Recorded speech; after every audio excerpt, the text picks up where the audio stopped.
મંદિર છે તો ભાઈબંધે કીધું એમ ખોડિયાલમાં પ્રગટ છે ત્યાં પાણીની અંદર મંદિર છે. જો તમે રસ્તા તમે જોયા હશે, જોરદાર કાંઈ ઘટે નહીં, મિની રેગિસ્તાન હોય એવું લાગે.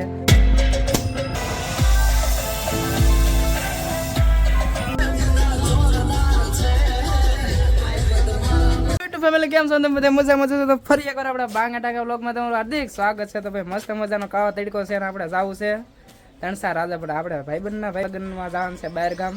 એટલે જો કે તૈયાર તો થઈ જશે, સાલુમાં પ્લાન બનાવ્યો છે એટલે અનપ્લાનેટ છે તો એ કઈ મોજ આવશે. બાકી આપણા વિડીયોમાં જોતા હોય ને તો મોજ હતું, એમાં કાંઈ ઘટે નહીં. અત્યારે આપણે બ્લુ બ્લેક બાસ્ટર બેઠો છે અહીંયા, સુનો જાણીતો રજવાડી એવી ખાસિયત વાળો એમ જઈલા કોળે અમે જઈએ છીએ તો મોટા ગામના ઓટલા સંભાળતો, બીજું કંઈ નહીં. તો મિત્રો આપણે મોડું કરવું ને જઈએ છીએ, બપોરના વાગી રહ્યા છે 2:30 ને ફૂલ તડકો છે તો નીકળી જઈએ.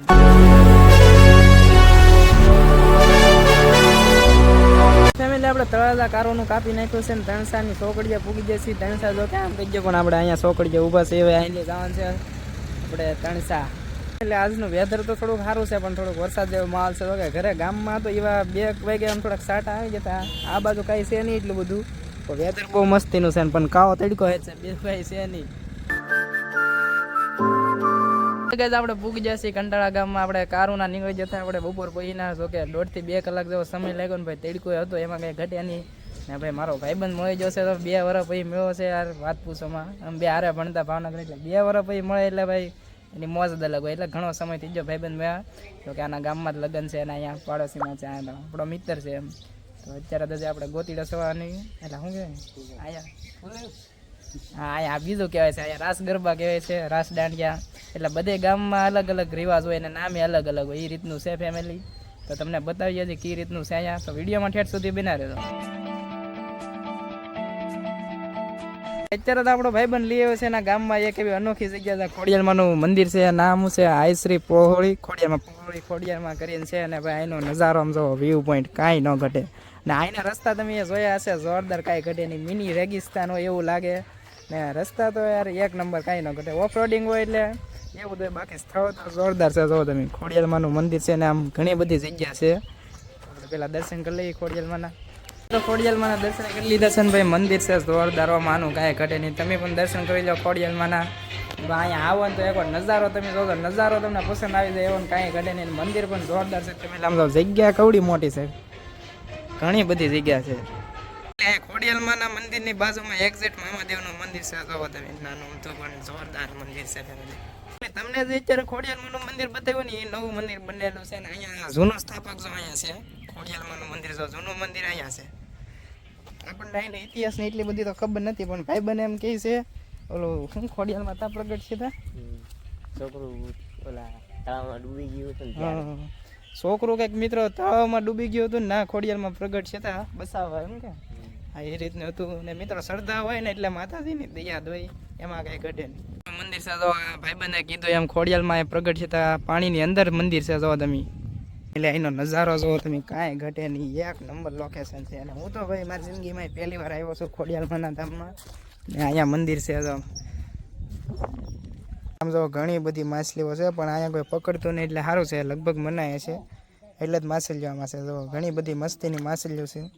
તો ઘણા બધા ફોટા પાડી લીધા છે ને ભાઈ. આ ધામ છે ને એ જોરદાર શ્રદ્ધાવાળું છે, એટલે ઐતિહાસિક છે એમને. આનો ઐતિહાસિક તો ઘણો બધો જૂનો છે પણ મને ખબર નથી એવું છે.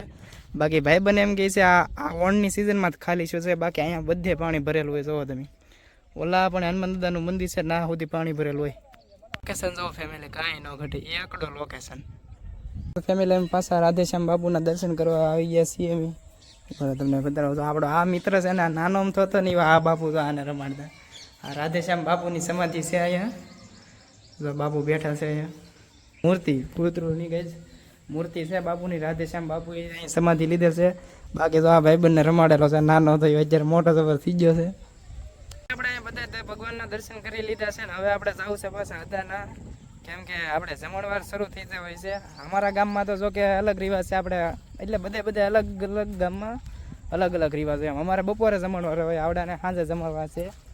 એટલે આવડાને બપોરે હોય પણ શું કહેવાય જે વરાજ હોય જેમ નક્કી કરે એમ હોય, બીજું તો કંઈ સમજાતું નહીં. જગ્યાની વાત કરી એમ જો જગ્યા ઘણી બધી છે, આમ જો બેવા માટે સુવિધા પણ ઘણી બધી છે. ઓટલાઓ જાઓ તમે ને હજી ઓલા પણ ભાઈ રસોડું છે કે આપણે મહા રસોડું છે તો તે મોટું જબર રસોડું છે ને આ રીતની જગ્યા છે. હવે આપણે જવું છે ભાઈબંધને ના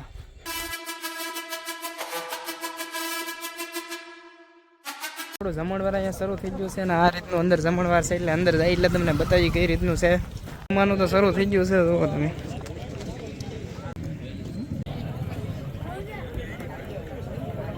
ખાઈ પીને તો કારો ના નીકળે જીતી ને આપણે ઢોલ ને લગ્ન વધાવે છે. ઢોલ વાગે છે એટલે આપણે જોવા જઈએ ભાઈ વરઘોડિયાને.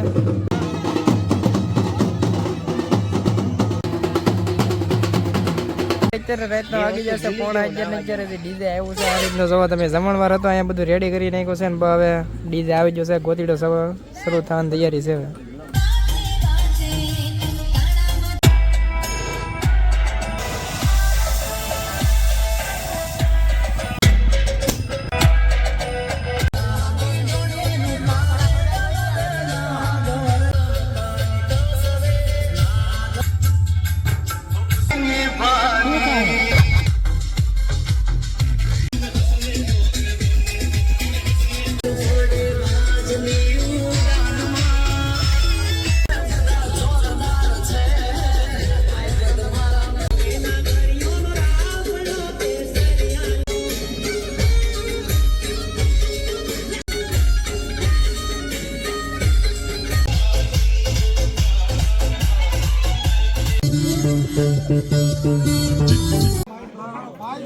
એટલે આપણો ગોતીડો પતી જશે. રાતના વાગી જશે 2:30 2:32 થઈ જશે ને આપણે આવી જશે હુવા. તો હુવાની ભાઈ અહીંયા વ્યવસ્થા છે જોરદાર, એમાં કાંઈ ઘટે નહીં. હુવાની વ્યવસ્થા છે મિત્રો. આજનો વિડીયો આપણે અહીંયા સુધી, નવા વિડીયો મળી જશે. જય શ્રી રામ, જય માતાજી, બાય બાય.